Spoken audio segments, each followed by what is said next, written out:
Before we start, I do recommend headphones for anyone who wants to listen to me, as my voice can get low at certain points. But without wasting your time, this is the full, deep explanation of the homeless dog motel. Disturbing and depressing topics will be talked about in this story.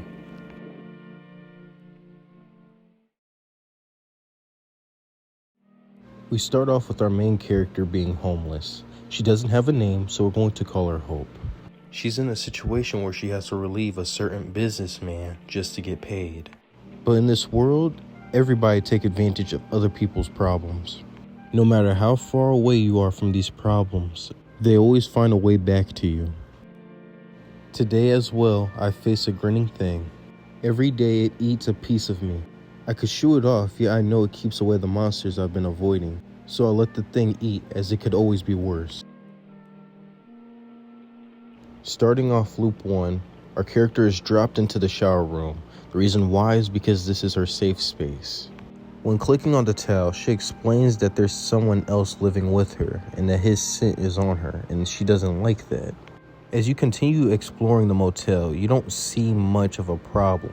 She grabs her room key and basically she seems very calm, talking about her past. She talks about her mom and how she bought a painting, and her father and brother reminds her of the couch. We wonder what happened to them. The hotel has a phone, and this will be used later in the game.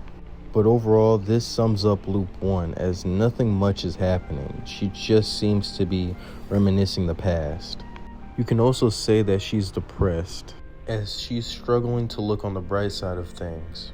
She loses some cash in the corner because of every night she stays at the hotel. Loop 2 being the same as loop 1, not much is happening, but more dialogue is open. As she opens the window, she basically has an uncomfortable feeling of being watched. She talks about the same man again, the one that she wanted to avoid. He finally pays her the money the first time they were at the motel. And this is what allows her to keep staying at the motel. So every time she loses money, she's basically slowly seeing the same person again. This shows how vulnerable she is and how she's trying her very hardest to escape him. For loop 3, nothing happens, so we're basically just skipping past this. This is getting ready for the downfall that she's about to experience. Loop 4, there's more dialogue, but this dialogue seems to be about her and how her mindset is, so let's read it. This is what you are, and you may never escape it. Just showing you how she has to do the lewd things just to get money. Loop 5 starts to show more of her insecurities, as another message can be spotted in the wall. It says, "Why do I always end up back under someone?" She's talking about the man again and how much she wants to leave him, but she keeps living in this same circle of misery, almost as if she needs him. Starting off loop 6, it seems like nothing is happening, but there's actually a business card on the bed. When she calls it, she's expecting a man on the other line, but she gets a growl instead, and she gets more afraid. This makes sense as she thinks of the man as more of a monster than a person. For loop 7, you can see there's a dog inside the motel. This is representing the man. And the only way to not get any money taken from you is for you to kneel. You have to submit. So that means the money is tied to the man. So she has to kneel, otherwise she'll lose more money. Loop 8 is just the exact same as loop 7, as it's trying to get you ready for the next monster that you have to face. There's some secret Easter eggs, but I'm going to explain the whole situation after the end of this walkthrough. Loop 9 has more dialogue, and this dialogue, it represents how she feels every time she cleans herself. It says, "No matter how many showers I take, I still feel like..." The reason why the message is blurred out is because she just doesn't want to face the facts. She's avoiding the fact that she has to do disgusting things for money. Loop 10 is the same as loop 9. Nothing happens, but there's still an obstacle in your way. Loop 11 has more dialogue, and this dialogue says she doesn't deserve any of this. This is how she feels, and she has every right to feel this way. but she's still questioning herself as if she does deserve this. Loop 12, nothing happens, she just keeps moving forward. Loop 13 has more dialogue. This dialogue says, I can't even look at myself. She's not proud of what she became. Loop 14, nothing else changes.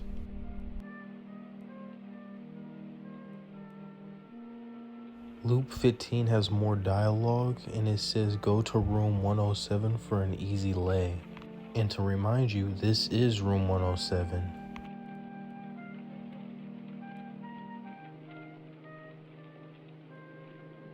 Loop 16, nothing else happens.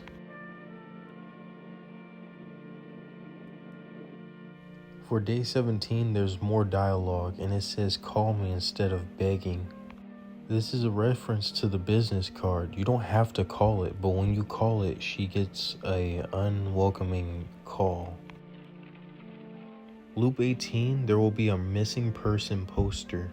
The poster shows an image of the main character, and if you try to call the number that's on the phone, she'll reject it as she doesn't want any part of her old life.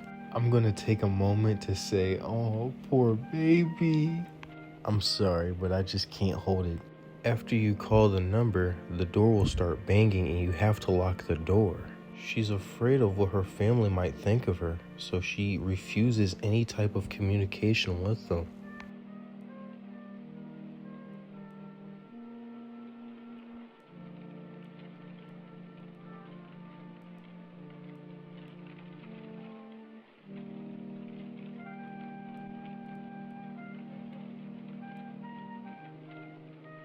The reason why her brain is showing up as dialogue is because of her trauma.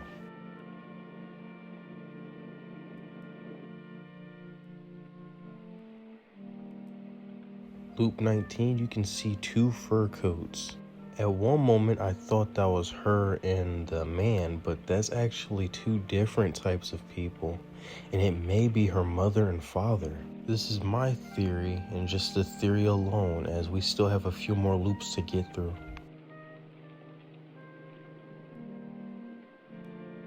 Loop 20, we finally get to see the shadowy man, and she has to run away from him. This is her trying to reject him as much as possible, but she just can't.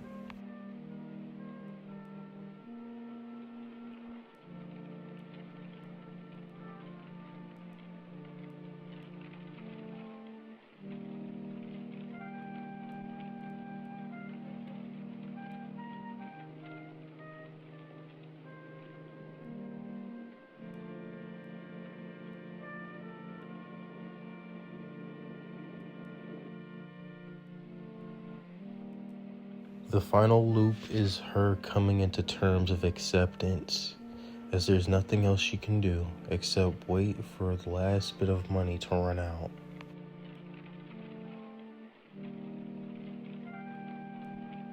Once you land, you see a car crash, and there's blood on the door representing someone's death. There's a phone number on the car, and this will be used later. And then finally, the booth of the phone is basically where you have to call the man again. And this is where the game finally ends. I'll be reading its dialogue. Hello, who am I speaking with? Ah, it's you, isn't it? The girl from the street. Can we talk?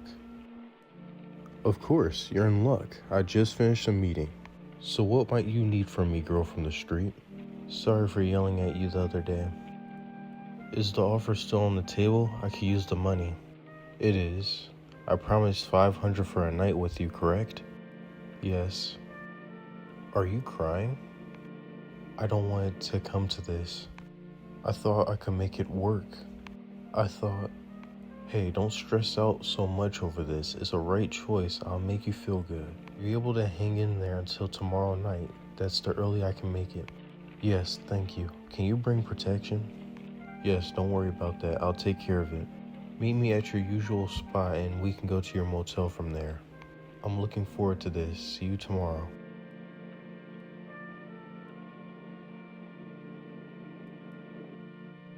You can find the first extra phone number on the car. When you type in the number, someone close to her calls. Hello? Hey there, sweetie. How you doing? You sound stressed out. I don't know what's got you down, but whatever it is, I'm sure it's not your fault. You've always been hard on yourself. Even when you were just a kid, remember that summer we took you and your brother to the park close to home? Your brother wanted to try out a new bike and ride it down the slide. He fell and broke his arm clean in half. You were crying your eyes out, saying it was your fault because you should have stopped him. And really, we both know your brother always a magnet for injuries. So whatever happens, remember to be a little easier on yourself, okay? I have to go now, but I'll always be in your corner, dear, no matter what. Thank you. There's an extra phone number if you close the door. Hey, I think you're cool and I want to be your friend. Can we? Here's my number.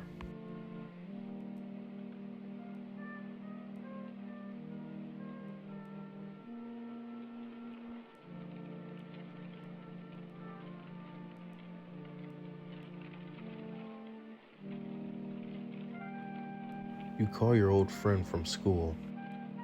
Hello? Who is this? Oh my God. Girl, I haven't heard from you in ages. You just disappeared one day. What's up with that?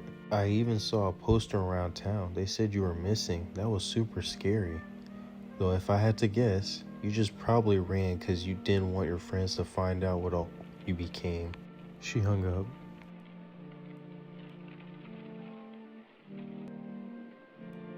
Okay, let's start off by solving the easiest puzzle, the one that she's afraid of.